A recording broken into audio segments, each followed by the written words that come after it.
Hello, Steve and everybody, and welcome to this wonderful new platform where I am very honoured to be interviewing incredible people, not just from within the same industries, but from different industries and also internationally. And today I am joined by the fantastic Steve Dunne, who is a PR and marketing specialist with over 40 years within this wonderful industry.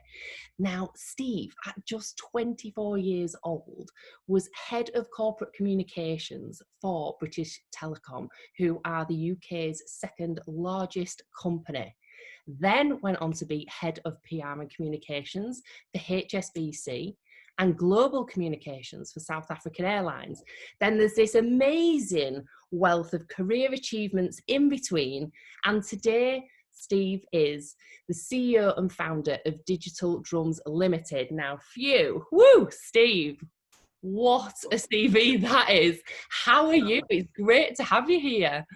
Well, thank you. And I don't recognise myself with that wonderful introduction. I'm doing very well. How's life with you, Emily? It's good, the sun's shining, and your first start of June, kicking off with a lovely summer's day, and it's all going really, really well. So yeah, staying healthy. I feel like I'm getting the glow from all this gorgeous sunshine, but Costa del England, as it were. How about you? Excellent, actually. Yeah, I feel a little bit guilty because I hate saying this because I'm aware that some people do struggle with lockdown, but I've actually had quite a decent lockdown. Yeah. I was probably like most people actually at the very, very start, that sort of early March week or two, a bit frightened. I felt like I was in some sort of Hollywood zombie movie where, we were getting all these very sort of stern notices and stats were going in horrible directions. But then, like most human beings, you adapt. You adapt, and I decided that I was going to get a routine. I also decided that this opportunity, hopefully, will never ever come again. To have a period of time where there's no pressure on me to get anything done as such. Yeah. So all those jobs that you've always meant to do and never got around to were suddenly being tackled. Yeah.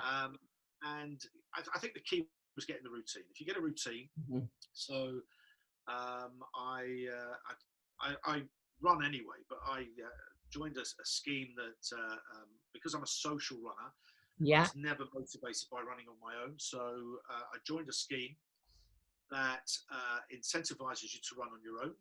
So you record your stats and it goes up into the cloud, and then all the rest of it works it out. And if you hit targets, and I'm an old medal tart, so if I hit targets, you get a medal. So that was great. So that got me out of bed on those wet April mornings and right throughout May. And then I was able to transfer about 90% of my business across to the online world, which was great. So I do a lot of training, for example, and we now have virtual classrooms. So you'll get 15 or 16 people tuning in, and you spend the day talking through them. But it's tremendous what technology does. You've got a whiteboard that you can draw on. You can break them into syndicate groups, and it's terrific. So. And then the webinar world has taken over the live events world. So moderating conferences on webinars and things has worked out surprisingly productive. So so all in all, just having that routine. And then one last thing, and I won't bore you with it, but in my old world, or pre-lockdown, I was on the road a lot. And being on the road a lot meant that I spent a lot of time eating food that wasn't particularly good for me. So I stayed in a lot of hotels. By the time I checked in, the only thing available was room service, and that was a club sandwich. So that was kind of like my staple diet 5 days a week. And I was traveling a lot. I was on the road a lot. So now, subsequently, I'm sleeping better. I'm certainly eating better. Throw into that mix the running every day because I'm incentivized, and it's okay. Steve, you've become the man about tech and health. This is great. So we've got they mesh well.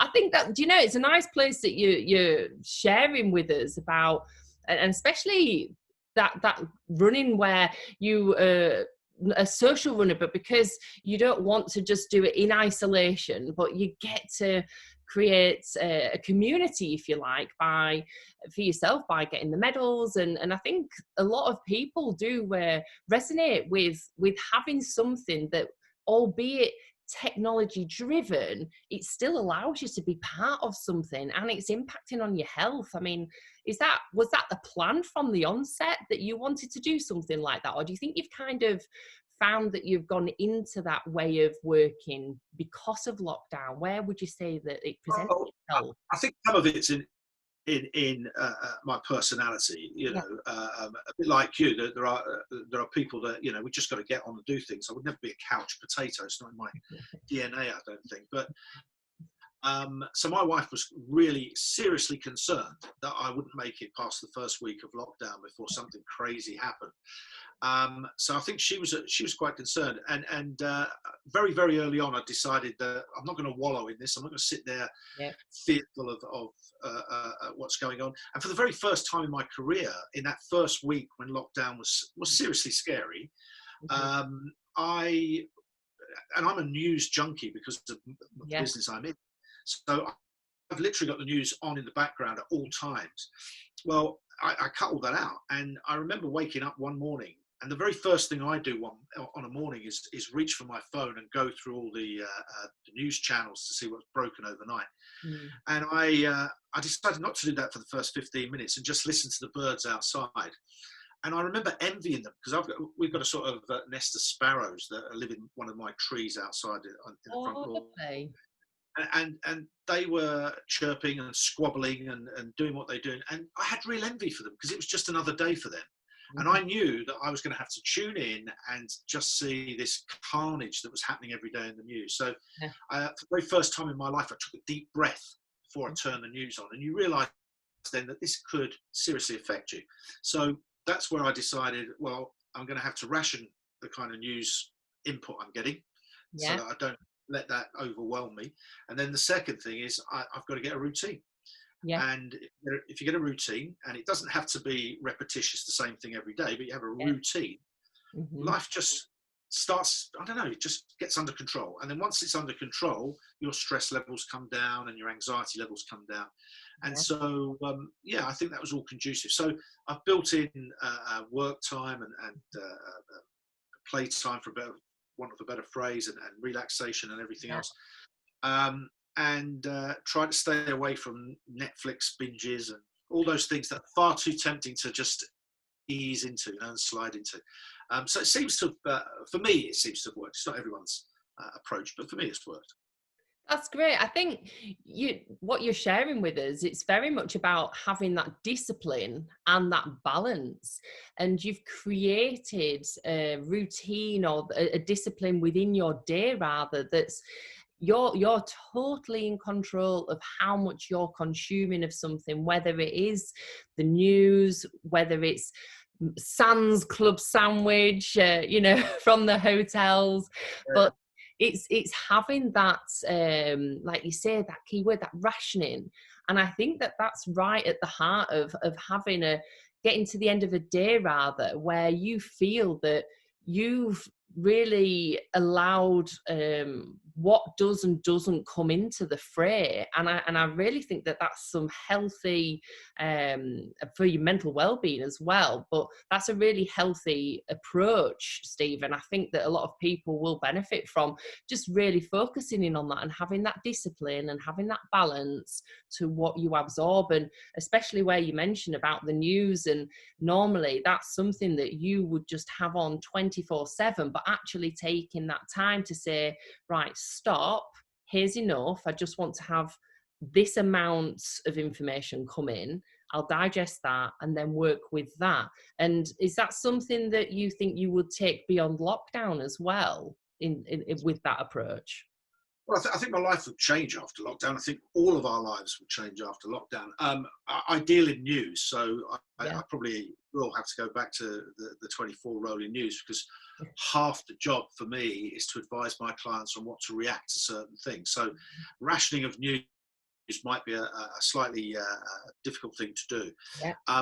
but lockdown has made me think about things in a different way. And that's what you've got to, there's two things about lockdown that I've learned. One is that you've got to have a sense of achievement at the end of every day. Because if you've ever cleared your to-do list, that is, I've never won the lottery, but that's like the next best thing, you know. You've cleared a to-do list. It's a magnificent feeling. So I try and make sure that I clear as much of my to-do list as I can. Then I've got the sense of achievement when I sit down to have dinner in the evening, and then I can watch a Netflix movie as a reward. You know, that's sort of thing. So that works out really well. And then it's just about being able to lockdowns made me value time and value what I do. So for example, what we're doing today, now I would jump on a train and go to London, which is, it's a good, you know, couple of hours out of my day to go to London because I live in the Midlands. And I would do that at a drop of a hat for a meeting. Now I would think, do I really need to go to London? Can we not just do this on Zoom? Now I do believe in the need for that human face-to-face stuff. Of course I do. But, you know, I'm going to be a bit more jealously guarding because when you commute, it drains you of energy. You know, even if you're just sat on a train, it drains you of energy. And I've found that I've got maybe more creative energy now because I'm at home. So I'm not, you know, my energy levels aren't being depleted by 2 hours on a train and on the tube before I get to a meeting. You know, it's almost like you feel like you've done a day's work before you get to the meeting. So I think I'll be much more mindful and maybe jealously guarding how I use my time and how I implement, you know, my meetings and things like that. So you've always got to look at the good things, and I think that's another good thing that's come out of the whole lockdown scenario. Absolutely. And you know, it was only last November, in fact, when we first met. And it's funny how, you know, I was in the hot seat and you were moderating on stage at the business travel symposium with the Advantage travel company. And we were there in November down in London, totally know exactly what you mean. You know, there's all the travel, the staying over, the build up and everything that all comes together. And that was brilliant. We had all of those people from the travel industry within the same room, and you were there moderating us on stage, and it was lots of questions around the environment and being green, and that's how we met. And now it's brilliant to have you know, that we've gone to the other end of the spectrum where we're here now, and as you say, on Zoom, and we can see how immediately we were able to do things ourselves within our own home and then come straight onto the meeting. And once this is done, there isn't that extra travel. And I do think that having that space to think around meetings and planning, it does allow for more creativity. And going forwards, that, like you say, there probably is going to be a new version, and being more selective of your time. And when we look at the changes that are happening within the industry right now, would you say that the way that you're choosing to work personally and with your business, would you say you're seeing patterns like that echoed throughout the rest of the industry within PR and marketing and training and being on webinars more so? What does that look like? Are they the same, or is there a disparity between the way you're working and the rest of the industry? No, I think I'm working like everybody else, working remotely, working from home, working using technology. And thank goodness, by the way, that if there is a thank goodness, that this pandemic happened in 2020 as opposed to 2005, where we wouldn't have had all this. And it would have been a very different world indeed, and probably much harder because of that. So I don't think we quite know how lucky we are in terms of being able to keep in contact. But I do think it will impact businesses. For example, I do lots of webinars, training webinars, and I used to go to a radio studio in London and do those webinars through a couple of days. So I do several back-to-back webinars.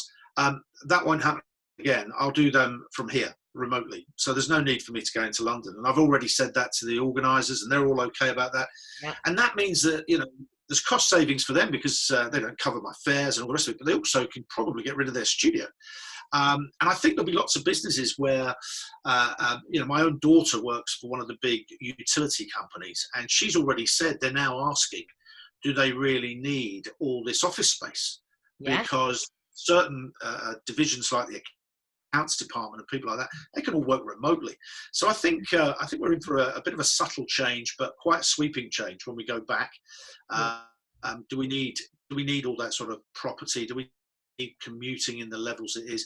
And that would be good for the environment, because there'll be less strain on one would imagine, on traffic and train commuting. People are more falling in love with bikes, for example. That's another big thing, even if just to do their solo travel to work. So I think there is a fundamental sweep coming through.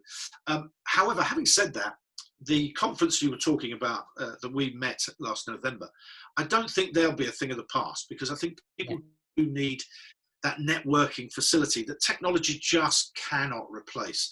And you'll know this better than me, Emily. You know, that's where you bump into somebody, you strike up a conversation. Very difficult to do that in the world of Zoom, but you can do that, you know, in a coffee breakout session at a conference. So I think live events will be the last to come back. I suspect. I'm not an expert, but I would imagine they're probably the last to come back. But I think we will go back to some of that as well, because I just think that's the nature of human beings. We're gregarious, aren't we? We're prone to want to get together. So I think there will be some quite dramatic changes, but maybe not in the way that you'd obviously think. And I think that will be companies getting smaller, lots more remote working. And I think a whole generation, you know, the generation above me, my bosses would never have allowed me to work from home, because they had this suspicion that you spent all day in bed, or you know, you're out in the garden playing with the kids. I think now the world is very used to people working from home and understands that you can get a very high degree of productivity. So I think, again, culturally, there'll be a big change in business as well, where there'll be less suspicion about people working from home. I think, and technology on the whole, the way in which it's just totally advancing, and even the devices that we use now, like you say, had this have happened years ago, it wouldn't have been possible, would it, to have the same level of interaction and communication.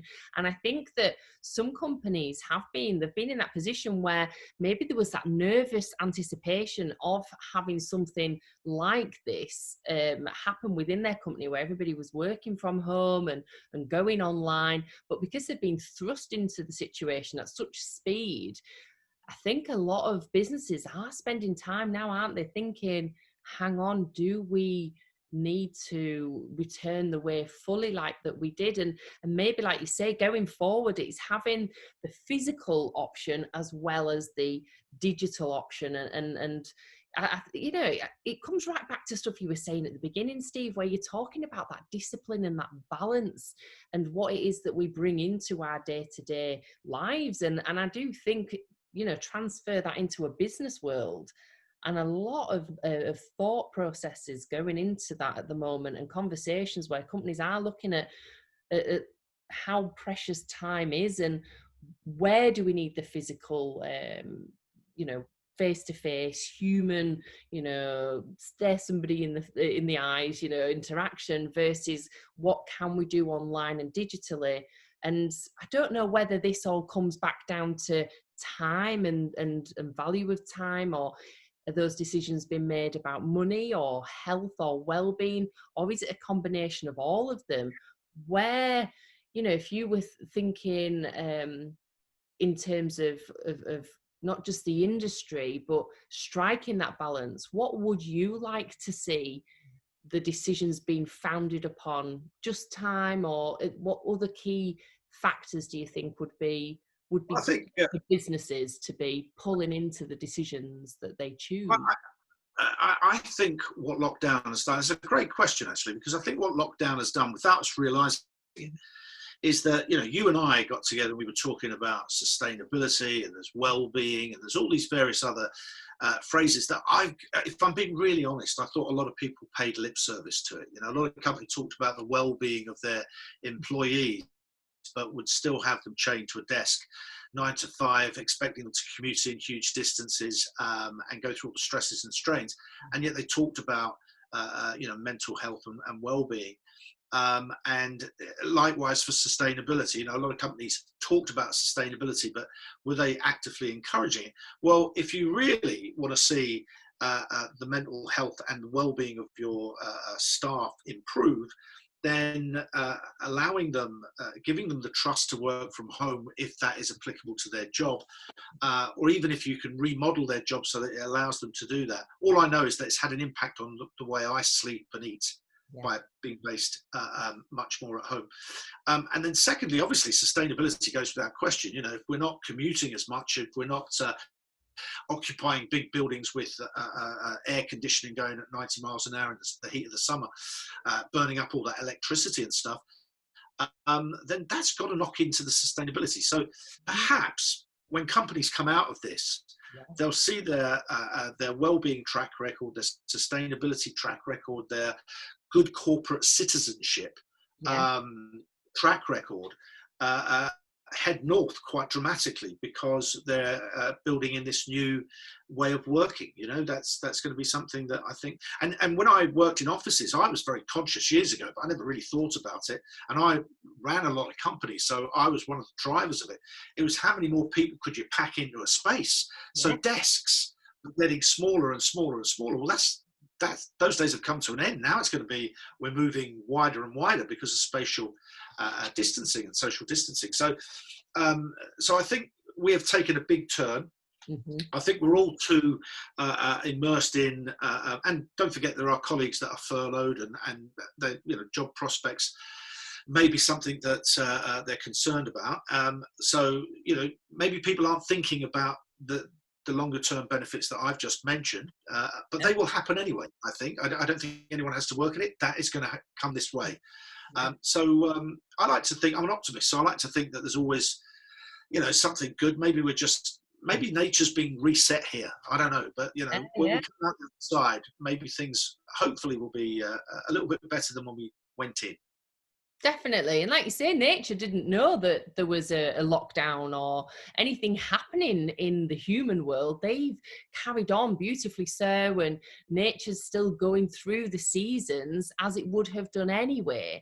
And I kind of feel that it's taught us a few lessons in the process, and having that time where we are at home and have the ability to think about the impact of everything. You're right. I would like to see going forwards that businesses, it'll happen as a matter of course, but they are thinking about new values, new core values within the business that bring together the heart of well-being, time, and all of those things that we've seen happen at a rate of a high rate of speed in this process. 3 years into 3 months, if you like, of decision making and things happening so quickly.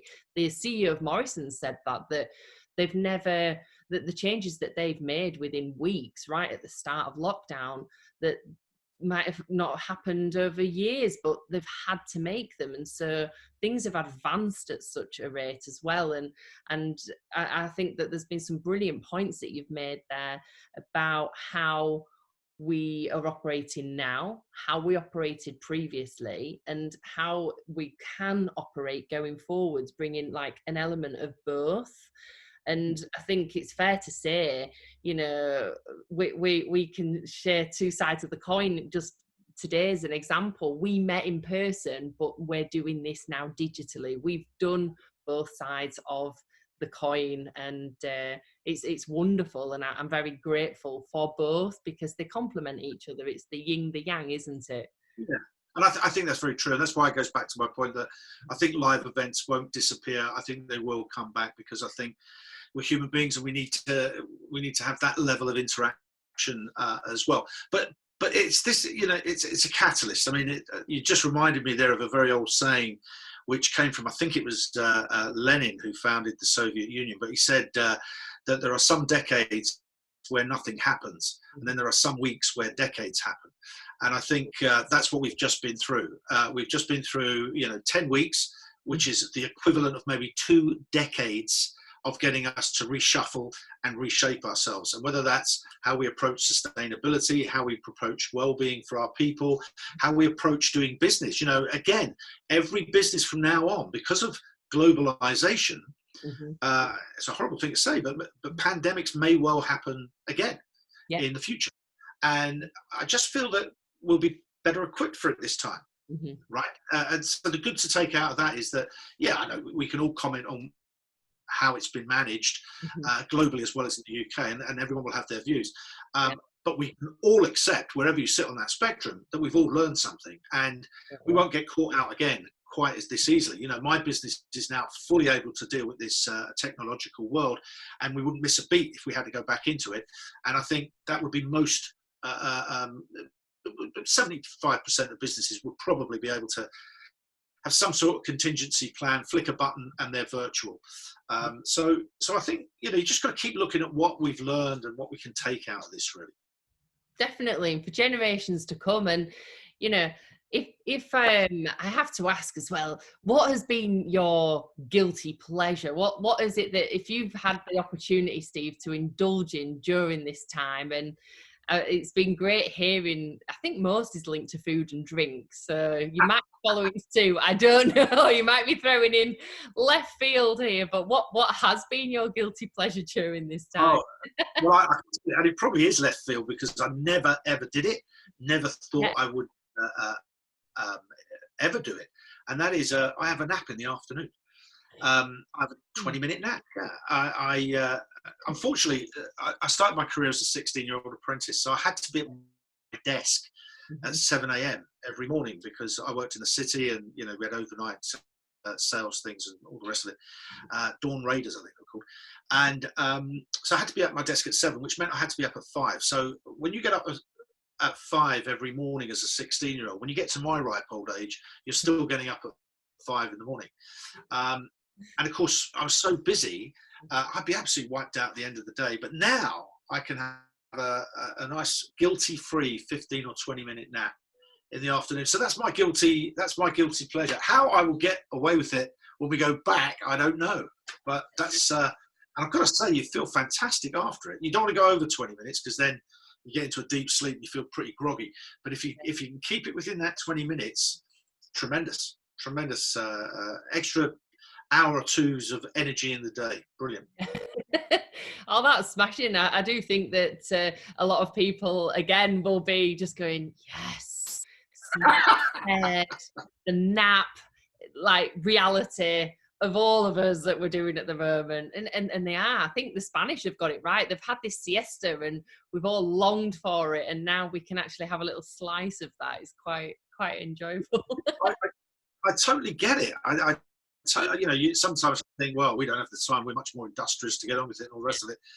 But I think it boils down to, you know, just recharging your batteries at a point in the day. And you know, if you're working, and I work best in the morning, so I like the quietness of the morning. I like the expectancy of what's going to come in the day. So that's when my energy levels peak, and I'll work quite hard then. But then I get that lull in the afternoon, and it's a real great way of just recharging. Perfect. Ready for the second part of the day where, and we've got glorious sunshine till late in the evening. So perfectly timed. Well, you know, Steve, I think we could just sit and chat for hours with so many great creative ideas and suggestions, but it's been an absolute pleasure having you on here today. And also, just want to say a hello to your fabulous wife, who is also a fellow Yorkshire woman. So, she's a Yorkshire girl, yeah. Yeah. Thank you, Emily, for inviting me. I'm terribly honoured to be on your platform. Yeah, fantastic. Oh, it's lovely. It's brilliant. And I've really enjoyed the openness and just sharing, like, what your thoughts are, what you're thinking, and everything that's just been happening in your world at the moment, and what this might look like going forwards. And it'd be great to touch base again and find out, you know, have you managed to sustain those naps into 2021? Feel like a new man. You'd be like, woo! Well, I'll certainly be interested to see if I maintain the naps. What my darndest to make it happen. And the rest of the population also going like, oh yes, Steve naps as well. Right, my turn. It's been great. It has. It's been cracking. And have a wicked rest of your week, and brilliant to speak to you, and enjoy the rest of your day. And I hope to get out in the sunshine. Hope you do too. And keep that tan topped up as though we actually have all been on holiday, because I think there's a nice glow about everyone, isn't there, at the moment? Yeah, there's a lovely glow, yeah. Well, it's been a pleasure, and thank you once again. And wow, you know, to your incredible CV, your career, all the achievements and the experience, the wisdom and the insight, Steve. It really, really is incredible to listen to. And thank you for sharing that with the audience. I know that they will have enjoyed hearing all of that and taken some real gems away. So yes, thank you very, very much. Thanks, Emily. You're welcome. Take care. Bye. Bye.